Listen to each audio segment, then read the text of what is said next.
আসসালামু আলাইকুম। আমি আছি এখন দাম্মাম শহরে, সৌদির দাম্মাম শহরে। এখন প্রায় বাজে ধরেন 11:30।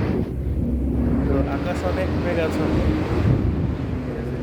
এই জন্য আর কি লোকজন খুব কম, খুবই কম এখানের লোকজন। এরপরে নামাজের টাইম হয়ে গেছে, আজকে হচ্ছে শুক্রবার।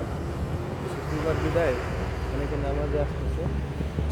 তারপরে নামাজের পরে বিক্রি বাট্টা করবে, এই জন্য যে দোকানপাট সাজাইতেছে অনেকে।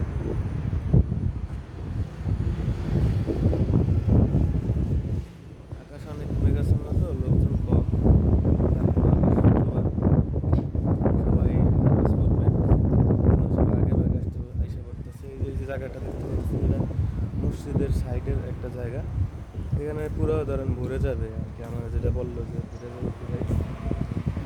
মসজিদের মিনার দেখা যাইতেছে। এই যে মাঠ, এটা হচ্ছে পার্কিং সাইড, এখানে গাড়িটাকে পার্কিং করে।